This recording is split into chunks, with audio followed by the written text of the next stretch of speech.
नमस्कार दोस्तों, welding engineers अड्डा ऑफिशियल में आप सभी का स्वागत है। तो ये आज मैं एक क्वेश्चन आप लोगों से डिस्कस करना चाह रहा था एएसएमई सेक्शन 9 के अकॉर्डिंग। तो ये टेबल है QW452.1B जो बेल्डर क्वालिफिकेशन से रिलेटेड है। तो क्वेश्चन देखते हैं कि क्वेश्चन क्या है। तो what will be the minimum thickness of test coupon for qualifying the 3 or more welders in a single test coupon. तो जब हमें बेल्डर को क्वालिफाई कराना होता है तो हम थिकनेस को सेलेक्ट कर रहे होते हैं कि बेल्डर को क्वालिफाई कराने के लिए टेस्ट कूपन जो हमें लेना है वो मिनिमम थिकनेस उसे कितनी होनी चाहिए। तो अगर मान लीजिए हमें एक ही टेस्ट कूपन पर 3 या फिर 3 से ज़्यादा बेल्डर्स को क्वालिफाई कराना हो तो हमें टेस्ट कूपन की थिकनेस को क्या रखें सो दैट कोड की रिक्वायरमेंट है वो कंप्लाई हो जाए। तो एएसएमई सेक्शन 9 के अकॉर्डिंग थिकनेस कितनी होनी चाहिए तो वो गाइस हम आज के इस वीडियो में देखने वाले हैं। तो चलिए टेबल QW452.1B को रेफ़र करते हैं और इसमें हम देखेंगे नोट्स 3 को।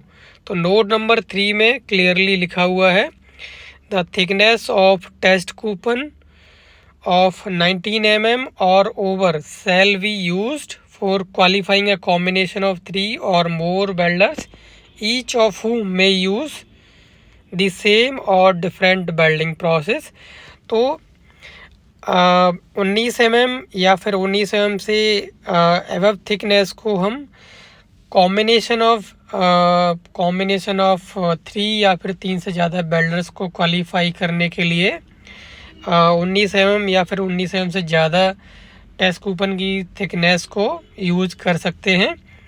और वहीं पर हम देखेंगे जिसमें से अगर आपको 3 या फिर 3 से ज़्यादा बेल्डर्स को 19 mm या फिर 19 mm से ज़्यादा थिकनेस की टेस्ट कूपन पर अगर हम क्वालिफाई कराते हैं तो बेल्डर्स एक सिंगल बेल्डर ही हो सकता है कि वो एक बेल्डिंग प्रोसेस को यूज़ करे या फिर एक से ज़्यादा बेल्डिंग प्रोसेस को यूज़ करे।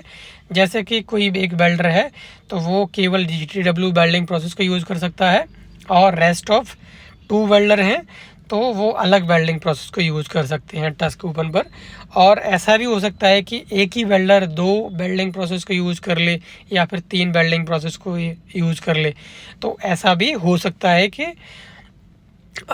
एक से ज़्यादा वेल्डिंग प्रोसेस को ही अब आपका बेल्डर यूज़ कर सकता है। तो गाइस हमने ये देखा कि 3 या फिर 3 से ज़्यादा बेल्डर्स को एक ही टेस्ट कूपन पर क्वालिफाई करने के लिए मिनिमम 19 mm की थिकनेस का टेस्ट कूपन होना चाहिए या फिर 19 mm से ज़्यादा थिकनेस का भी होगा तब भी कोड की रिक्वायरमेंट को हम कंप्लाई कर रहे होंगे। तो गाइस आई होप आपको ये वीडियो पसंद आया होगा और इसी तरह के वीडियोस को देखने के लिए प्लीज़ मेरे वीडियोस को लाइक कीजिए और चैनल को सब्सक्राइब करके रखें सो दैट आपके पास सारे वीडियोस का नोटिफिकेशन आता रहे। तो मिलते हैं गाइस नेक्स्ट वीडियो में। Thank you.